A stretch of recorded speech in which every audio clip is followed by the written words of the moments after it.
నిన్న మాజీ ముఖ్యమంత్రి ప్రస్తుతం వైఎస్ఆర్సీపీ పార్టీ అధ్యక్షుడిగా ఉన్నారు. ఆయన పులివెందుల ఎమ్మెల్యే అయినటువంటి జగన్మోహన్ రెడ్డి గారు మాట్లాడుతూ ఒక వ్యాఖ్య అయితే చేశారు.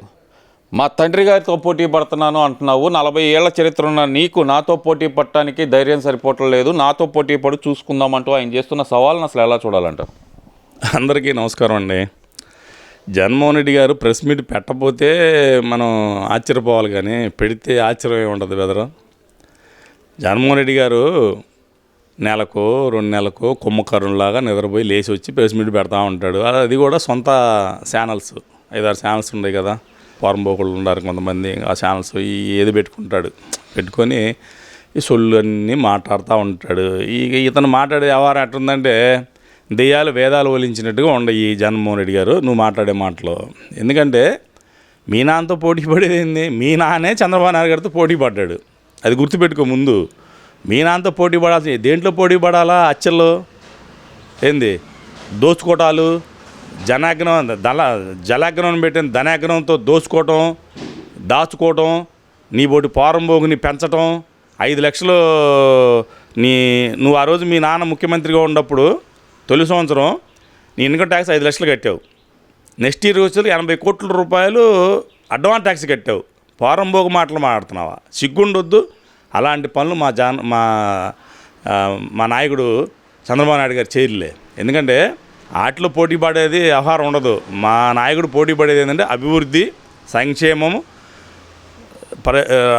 ఉద్యోగాలు, ఉద్యోగ కల్పన, ఇతర దేశాల నుంచి, ఇతర రాష్ట్రాల నుంచి పెట్టుబడులు తీసుకొచ్చి రాష్ట్రాన్ని ఎలాగ డెవలప్ చేయాలి, రోడ్లు ఎలాగ వేయాలి, కాలువలు ఎలా కట్టాలి, ప్రాజెక్టులు ఎలా కట్టాలి అనే దాని మీదే మా నాయకుడు దృష్టి ఉండిద్ది. కానీ మీ చచ్చిపోయిన మీ అయ్యతో పోటీ పడాల్సిన అవసరం లేదు.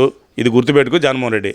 సరే, ఇదంతా ఒక ఎత్తు అయితే కనుక జగన్మోహన్ రెడ్డి గారు మాట్లాడుతుంది ఏంటంటే నువ్వు నాటిన విష విత్తనాలే రేపు మహావృక్షాలుగా మారతాయి. ఆ రోజు మా కార్యకర్తల నుంచి మీ వాళ్ళని ఎవరు కాపాడలేరు అంటూ ఒక ఛాలెంజ్ అయితే చేస్తున్నారు కదా, ఒక హెచ్చరిక చేస్తున్నారు. మరి ఆ హెచ్చరికను ఎలా చూడాలంటారు? ఈ రాష్ట్రానికి ముఖ్యమంత్రిగా ఇలాంటి దౌర్భాగ్యుడు చేయటం ఈ రాష్ట్ర ప్రజల కర్మ అని చెప్పి అనుకోవాలి. ఒక రౌడీ కోర్ని ఈరోజు ఇలాంటి మాటలు మాట్లాడుతున్నాడంటే అతని మనస్తత్వం ఏందో ఈ రాష్ట్ర ప్రజలు ఆలోచించుకోవాలి. 5 ఏళ్ళు ఈ రాష్ట్రాన్ని సంకనాకిచ్చావు. 5 సంవత్సరాలు ఈ రాష్ట్ర ప్రజల్ని నీ ఇష్టం వచ్చినట్టు ఆడుకున్నావు. ఎస్సీలని జావనుకి ఇచ్చావు, ఎస్టీలని జావనుకి ఇచ్చావు, మైనార్టీలను చంపేశావు, ఓసీలని జావనుకి ఇచ్చావు. నువ్వు ఎవరి జోలికి రాకుండా ఉండవు. ఇంకా దాష్టికాలు ఇంకా మళ్ళీ వచ్చినాక మళ్ళా నేను పగలదిస్తాను, పొడుస్తాను, చంపేస్తానని చెప్పని ఈ రకంగా నువ్వు మాట్లాడుతున్నావంటే ఈ రాష్ట్ర ప్రజలు ఆలోచించుకోవాలా. ఇలాంటి దౌర్భాగ్యుడిని మనం మళ్ళీ ముఖ్యమంత్రిని చేసుకుంటే ఈ రాష్ట్రంలో ప్రజలను ఉన్నిస్తాడా? అతనే చెప్తున్నాడు. ఒక ముఖ్యమంత్రిగా చేసిన అతను ఇలాంటి మాటలు మాట్లాడవచ్చా? మీరు బాగా ఆలోచించండి రాష్ట్ర ప్రజలు. అలాంటి మనస్తత్వం ఉండా, సైకో మనస్తత్వం ఉండా ఇలాంటి అతన్ని మనం మళ్ళా అసలు ప్రతిపక్ష నాయకుడు కూడా అతన్ని పనికొస్తాడా? ఇతను అసలు మనం కనీసం మన రాష్ట్రంలో ఇతన్ని తిరగనిద్దామా? ఇతన్ని ఎక్కడ ఉండాలి? సెంట్రల్ జైల్లో, అండమాన్ నికోబార్ జైల్లో ఉండాలి ఇతను. అలాంటి దౌర్భాగ్యుడు ఇలాంటి మాటలు మాట్లాడుతున్నాడు. బాగా ఆలోచించుకోండి. ఇంకోటి, ఇతని మీద సుమోటోగా కేసు ఫైల్ చేయాలని చెప్పని ఈ రాష్ట్ర డీజీపీ గారిని కోరుకుంటున్నా. ప్రభుత్వం నిద్రపోతూ ఉందని చెప్పి నేను అనుకుంటాను. ఏదైతే తెలుగుదేశం పార్టీ సీనియర్ నాయకుడిగా నేను అనుకుంటుంది ఏంటంటే ప్రభుత్వం నిద్రపోతుందని అనుకుంటున్నాను నేను.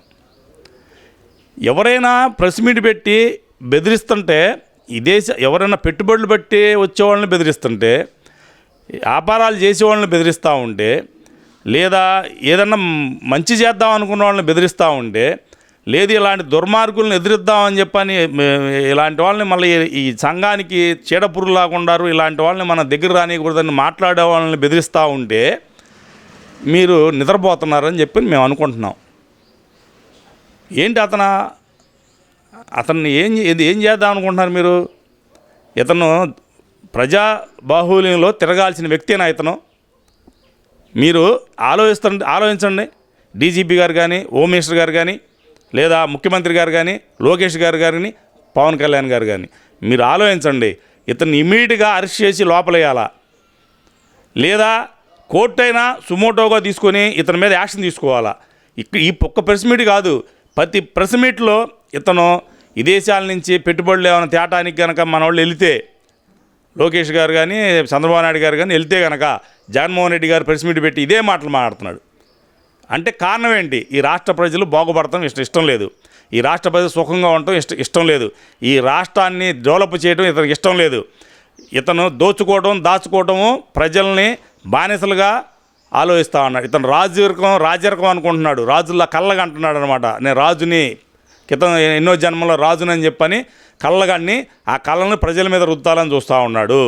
ఇలాంటి కళ్ళలనే కబోదిని ఇమ్మీడియట్గా అరెస్ట్ చేయాలని చెప్పని ఈ రాష్ట్ర ప్రభుత్వాన్ని కోరుకుంటున్నాను. ఇప్పుడు ఆయన అంటుంది ఏంటంటే కనుక ఈ సర్వే గురించి రాష్ట్రాల ముఖ్యమంత్రులే పొగిడారు నన్ను, భూముల రీసర్వే గురించి, ముఖ్యంగా అస్సాం సీఎం అయితే కనుక ఆకాశానికి ఎత్తేసారు నన్ను అంటూ ఆయన మాట్లాడుతున్నారు. ఇప్పుడు చంద్రబాబు నాయుడు గారు వచ్చి నేను వేసిన రాళ్ళు దాని మీద ఉన్న పేర్లు చెరిపేయడానికే 15 కోట్లు ఖర్చు పెడుతున్నారు, అసలు ఇదేం ఆయనకి ఇదేం నీచ బుద్ధి అంటూ ఆయన మాట్లాడుతున్నారు కదా, మరి దానికేం చెబుతారు?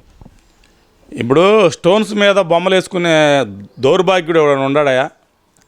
చనిపోయిన వాళ్ళు వేసుకుంటారు రాళ్ల మీద బొమ్మలు వేసుకునే వాళ్ళంటే. ఇప్పుడు ఎవడు పొలాలకి ఎవడు రాళ్ళు వేస్తాడు? నీ బాబు ఆస్తి నువ్వేమైనా పంచిచ్చావా మాకు ఏమన్నా? మా ఆస్తుల్లో, మా అద్దుల్లో నీ బొమ్మలు వేసి సర్వే రాళ్ళు ఏంటి పోరంబోకు? సిగ్గుండొద్దు ఇంకా ప్రెస్ మీట్ మీద మాట్లాడతాను. ఇంకా ఎవరు పొగిడారంట? ఎవడు నిన్ను పొగిడేది? నీ వ్యవహారం తెలియదేంది? ఇంటర్నేషనల్ ఛానల్స్కి డబ్బులు ఇచ్చి 20-30 కోట్లు ఇచ్చి నువ్వు పొగిడించుకున్న సంగతి తెలుసు. నువ్వు ఓడిపోతావని తెలిసి కూడా నాకు 170 సీట్లు వస్తున్నాయి, 170 సీట్లు వస్తున్నాయి, 24 సీట్లు వస్తున్నాయి అని చెప్పని మాట్లాడించుకున్న వ్యవహారాలు ఈ రాష్ట్ర ప్రజలు మర్చిపోవాలా. ఆ న్యూస్ ఛానల్లో సిగ్గుండాల మాట్లాడడానికి. అయినా మా పాస్బుక్ మీద నీ ఫోటోలు ఏంటి? మేము కొనుక్కునే స్టాంపులు, మేము కొనుక్కున్న ఆస్తు మీద నీ బొమ్మలేంటి? ఎప్పుడైనా ఉండయా? పోనీ మీ నాన్న పరిపాలించాడు, మీ నాన్న ఏమైనా వేసాడా? సిగ్గుండాలా. ప్రజలకు సంబంధించి ఏదన్నా పురపాలక సంస్థకు సంబంధించి ఏదన్నా ట్యాక్సులు కట్టేటప్పుడు మీ సేవలో పోనీ ఆ సంబంధిత మంత్రియో లేకపోతే ముఖ్యమంత్రి గారి లేకపోతే జిల్లా కలెక్టర్ గారి ఉంటాయి సహజంగా, వాటికి ఉన్న తప్పులే. కానీ ప్రజల సొంత ఆస్తుల మీద నీ పెత్తనం ఏంటి? బోర్డు పెత్తనం. నువ్వెవడివి అసలు? నువ్వేమన్నా ఆస్తులు మాకు ఏమైనా లక్షల ఎకరాలు పంచిచ్చావా? నువ్వేమైనా ఫ్రీగా ఇచ్చి నీ బొమ్మలు వేసుకో. నువ్వు దొబ్బినవి ఉండే కదా, లక్షల ఎకరాలు ఉండయి, పంచి నీ బొమ్మలు కాదు, నీ ఏమన్నా ఇంకేసుకో, భూమిలో పాతేసుకో. ఎవడొద్దన్నాడు? ప్రజల సొమ్ముతో అబ్బనంగా 2500 కోట్లు పెట్టి నీ బాబు సొమ్ములాగా ప్రజల మీద నెత్తిని రుద్దుతావా? నువ్వేదో నేను పోటుగాడిలాగా క్రెడిట్ అని చెప్పని కొత్తగా మాట్లాడుతున్నావు. సిగ్గుండాలి. ఎవరు క్రెడిట్ ఎవడు తీసుకుంటున్నాడు? చంద్రబాబు నాయుడు గారి క్రెడిట్ మాత్రం నువ్వు దొబ్బుతున్నావు ప్రెస్ మీట్ పెట్టి. నువ్వు చేయలేదు, నేను చేసినట్టు కలర్ ఇస్తున్నావు. ప్రజలు మర్చిపోవాలా. నువ్వు చేసి ఉన్నట్టయితే నీకు 11 సీట్లు ఎందుకు వచ్చాయి? అది చెప్పు ముందు. 175 సీట్లకు 175 అని చెప్పని మాట్లాడిన పారంబోకి ఎవరున్నాడు ఈ రాష్ట్రంలో? ఎవరిని ఉన్నారా? నువ్వే కదా మాట్లాడింది జగన్మోహన్ రెడ్డి గారు. మరి ఏం లెక్కడుతున్నావు? నువ్వు చేసి ఈ శాస్త్రాల వల్ల ఈ రాష్ట్ర ప్రజలు నవ్వుకుంటున్నారు. నువ్వు క్రెడిట్ చోరీ అంటున్నావు. క్రెడిట్ చోరీ ఎవరిది?